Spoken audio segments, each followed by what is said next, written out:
Hola a todos, mi nombre es Sergio Yamil Buitrago León, soy estudiante de la Universidad Nacional Abierta y a Distancia. Me encuentro en este momento presentándoles desde San José del Guaviare eh, un pequeño contexto importante a la hora de desarrollar el curso de Fundamentos y Modelos de Seguridad Informática. Lo que buscamos básicamente es poder exponerles los fundamentos básicos, todo el tema de la terminología, un mapeo general de lo importante que es la seguridad informática en las corporaciones y las empresas. Sobre todo en este caso que el gobierno desea poder conformar un equipo que se dedique a proteger y mitigar los riesgos de la información y todo lo que puede contener las estructuras y la infraestructura de las tecnologías informáticas.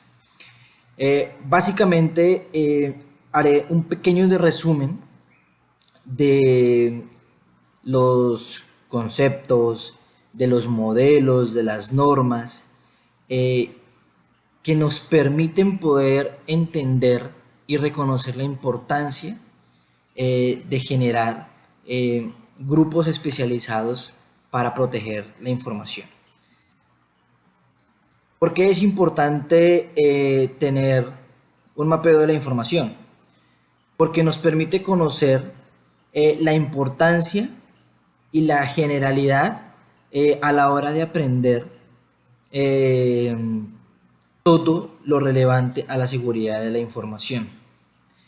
Vamos básicamente a reconocer los conceptos, como ya lo había mencionado, y términos de la seguridad informática. Vamos a analizar los tipos de modelos donde vamos a determinar cuál es el adecuado y cuál es el que podríamos utilizar de acuerdo al contexto y específicamente a lo que queremos. Vamos a identificar los riesgos y amenazas a los que puede estar expuesta la información.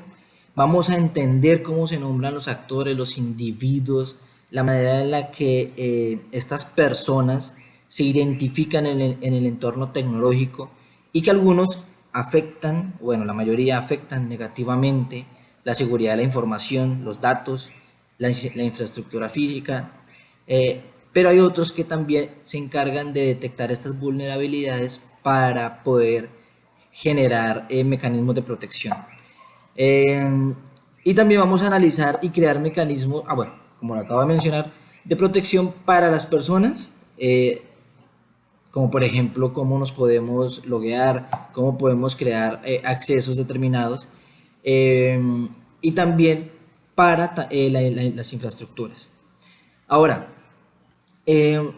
podría presentarles una diapositiva y tratar de darles un contexto, pero quiero básicamente explicarles con mis palabras y de acuerdo a lo investigado, pero también voy a compartirles un documento donde se encuentra toda la teoría investigada para que podamos tener no solo la teoría, sino el contexto con mis propias palabras. Ahora bien, vamos a entender qué es la seguridad informática y diferenciarlo con respecto a la seguridad de la información.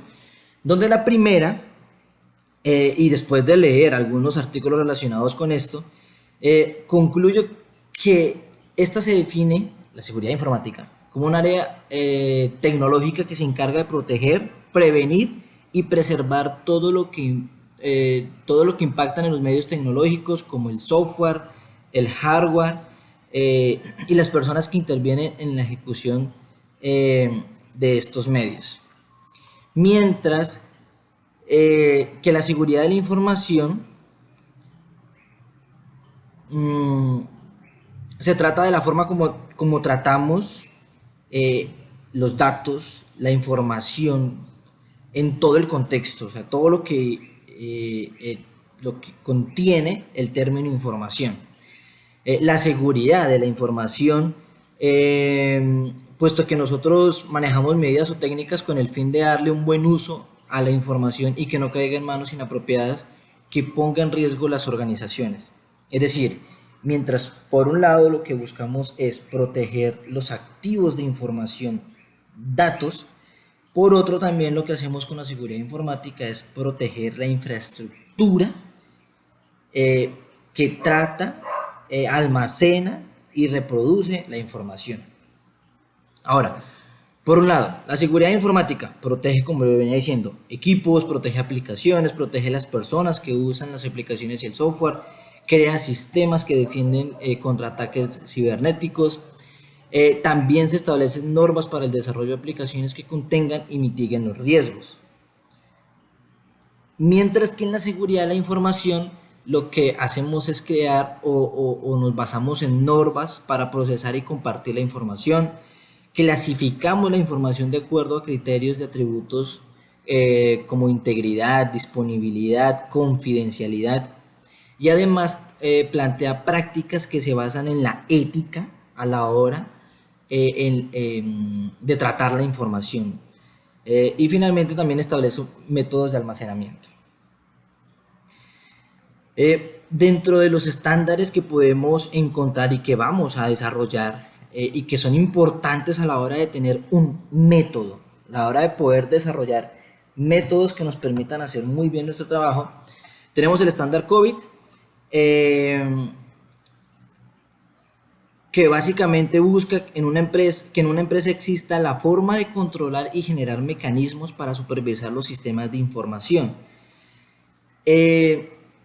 el cual básicamente se describe en un modelo, en una forma como debemos desarrollar el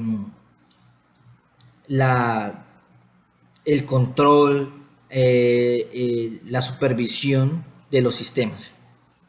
Tenemos también el estándar ITIL, que a diferencia del anterior no controla ni audita, sino que establece una serie de procesos o métodos para que las personas realicen sobre esos procesos las actividades de una manera mucho más organizada y sobre todo eficiente. Tenemos el estándar ISO. El estándar ISO 27000 es el general, de ahí se desprende una serie, pero dentro de la función principal de este estándar 27000 está enfocado en la seguridad de la información, donde establece la forma como debemos ceñirnos a la hora de tratar la información en torno a su seguridad, y además sirve mucho para que las organizaciones puedan establecer las mejores prácticas que mitiguen los riesgos vinculados a la integridad de la información.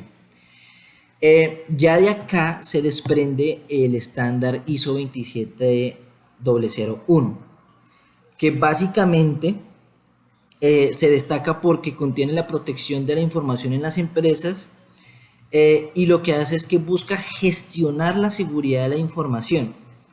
Se enfatiza en la implementación de políticas que se deben seguir en una empresa para resguardar la información.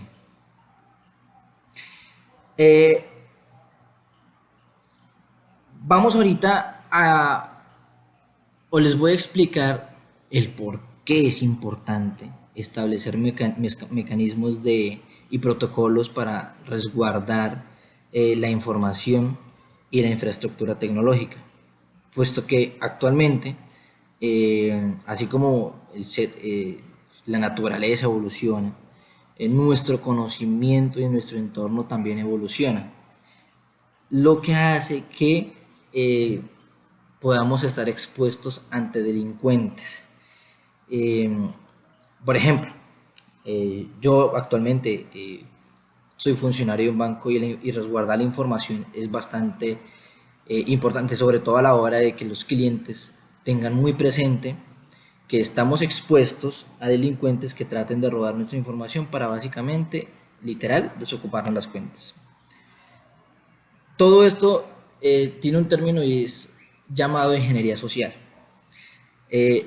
Básicamente es que a través de engaños o manipulaciones, la delincuencia cibernética busca obtener información confidencial. Simplemente es información confidencial.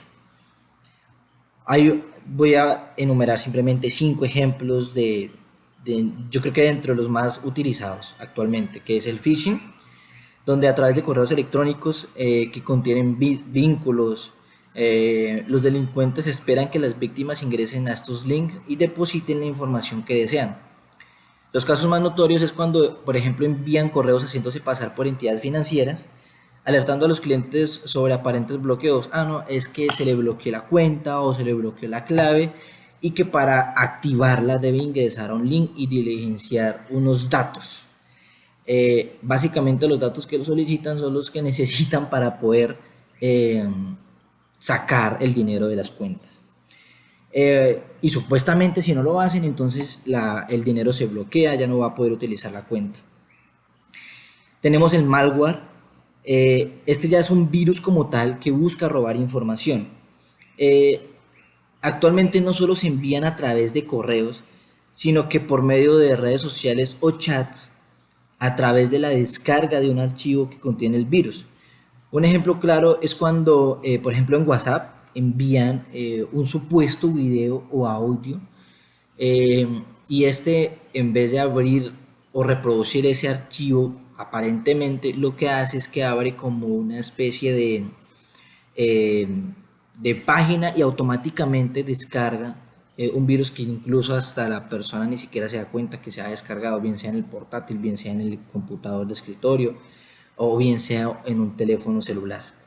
Y allí pues básicamente ya queda vulnerado este sistema y cuando la persona vaya a hacer alguna transacción le puede estar robando la información, capturando la información para luego afectar sus cuentas. Ahora, no solo en el tema de los ejemplos financieros, cualquier tipo de información puede robar y puede hacer daño con esa información. O puede dañar el equipo que contiene la información. Tenemos también el ransomware. Este ya es un software que roba la información y luego los delincuentes a través de este piden dinero para que la víctima pueda recuperar esta información tan valiosa. Un ejemplo, además de los ya conocidos por el tema de los correos, es cuando a través de las USB, por ejemplo, cuando compramos una USB pirata y tenemos pues música descargada en esa USB, la ingresamos a un equipo y básicamente ahí contiene un programa malicioso que puede afectar el desarrollo del sistema o robar información. Tenemos también el phishing. Allí los delincuentes se hacen pasar por empleados de alguna empresa y a través de llamadas telefónicas buscan obtener toda la información que requieren para poder afectar a la persona. Un ejemplo común es cuando un criminal suplanta a algún asesor de un banco y llama con el fin de obtener datos completos de una tarjeta de crédito. Por ejemplo, el número de la tarjeta, la fecha de vencimiento y el código de seguridad. Con esos 3 datos básicos ya están básicamente haciendo compras y utilizando inadecuadamente las tarjetas de sus propietarios. También tenemos el farming. Esta es una forma en la que los delincuentes en redes sociales crean perfiles falsos y lo que básicamente buscan es ganarse la confianza de las personas. Básicamente esto sí tiende a demorarse un poco, pero después de ganarse la confianza de las personas, no solo le roban información, sino que los extorsionan a través de, no sé, imágenes que se envíen, y todo esto basado en relaciones sociales.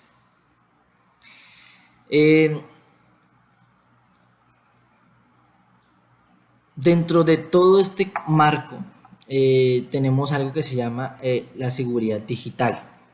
Esta se encarga de salvaguardar toda la infraestructura tecnológica de la que una empresa depende.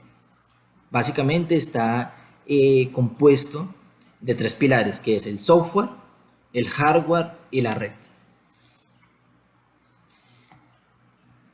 También tenemos algo comúnmente llamado, pues, en el tema de la vanguardia tecnológica, y es la identidad 2.0. Ahora, ¿de qué se trata la identidad 2.0 en términos de la tecnología social?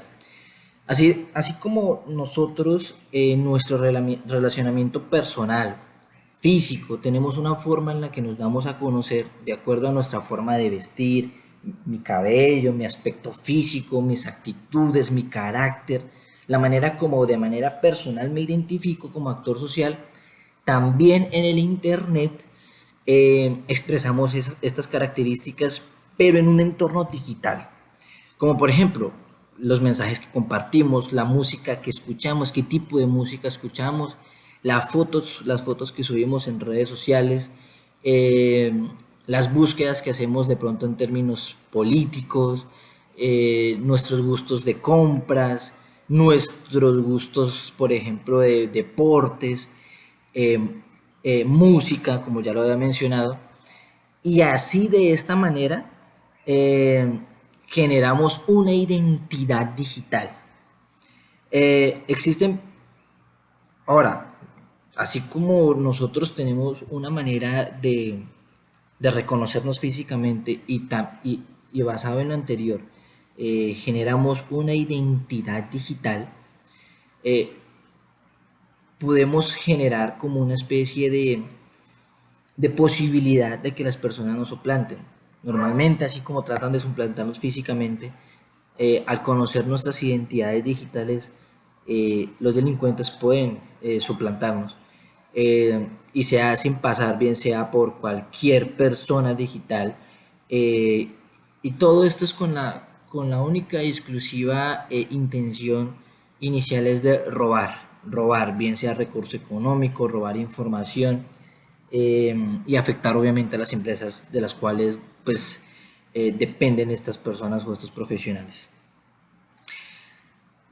Eh, Ahora, dentro del entorno profesional, cuando somos empleados y cuando queremos que, si en el gobierno necesitamos un equipo o que las personas se establezcan de acuerdo a sus funciones, diferentes accesos a la información, a diferentes sistemas, aplicaciones, software, debemos emitir controles de acceso. Esto es básicamente lo que nos permite es tener como un control, eh, repito, de acuerdo a la función de cada persona, para que ésta pueda acceder a diferentes programas y pueda desarrollar su actividad laboral sin que tenga obviamente que poder acceder a todo el conjunto de información o tecnología de la información, simplemente al que su función lo amerita. Entonces, por ejemplo, hay unos controles ya físicos como tal que se manejan, es el token, eh, carnets o tarjetas de acceso para instalaciones físicas, para yo poder ingresar a un edificio, y también para tarjetas prepago que las empresas le pueden otorgar a uno para poder acceder a dinero y a recursos. En cuanto al software, tenemos token virtual o llamadas de acceso, donde por ejemplo a través de una llamada con nuestro reconocimiento de voz podemos ingresar a la aplicación que estamos necesitando, o también programas biométricos que detectan nuestro rostro para poder acceder a diferentes aplicaciones. Ahora, dentro de la seguridad de la información y la informática en su contexto como tal, definimos pilares, ¿sí? Pilares a la hora de poder establecer qué tan importante es la información respecto a su confidencialidad, donde se trata de la reserva de la información y los sistemas donde depende del grado de accesos para que las personas puedan o no compartir los recursos que se les ha confiado. Por ejemplo, información de estados financieros de clientes de un banco, algo que es bastante delicado. Integridad es simplemente preservar los recursos sin que se alteren negativamente. Ejemplo, no modificar información financiera de una empresa. La disponibilidad, que los recursos puedan ser usados en el momento que sean requeridos sin ningún problema. Por ejemplo, en caso de que un cliente requiera un extracto o movimiento financiero, este pueda acceder a ellos porque es importante a la hora de poder establecer su cotidianidad financiera.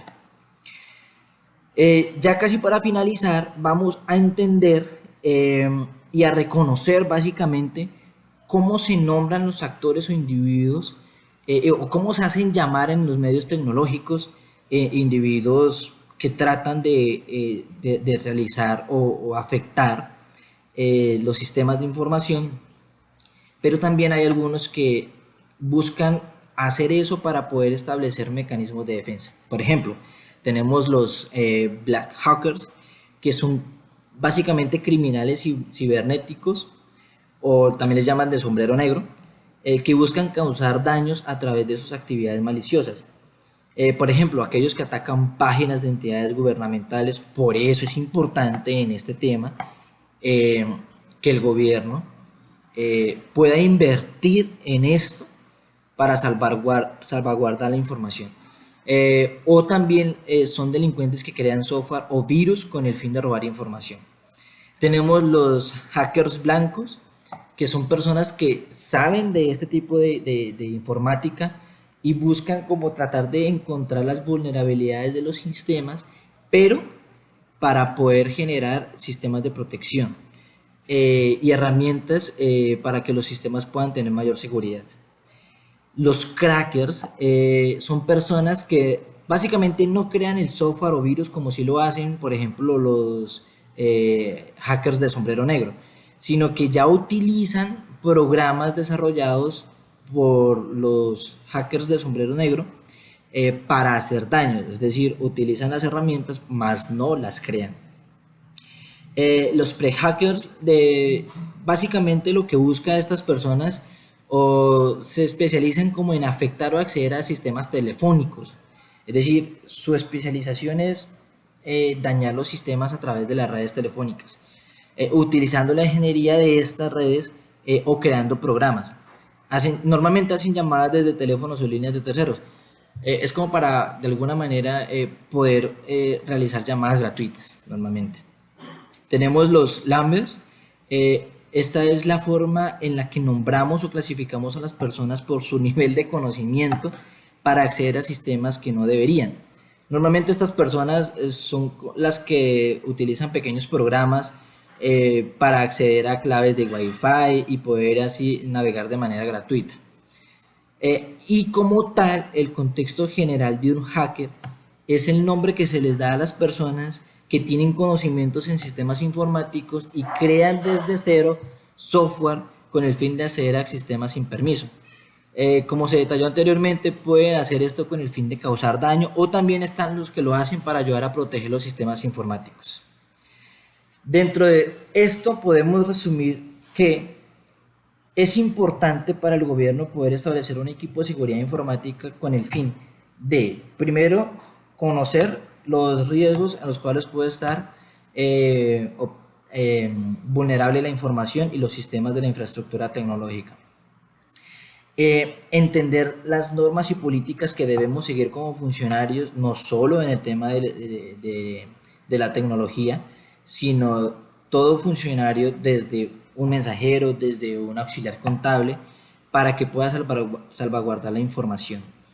Y asimismo conocer cuáles son los ataques y las personas que se dedican a hacer daños a la infraestructura de las empresas. El activo hoy por hoy más importante de una empresa es su información.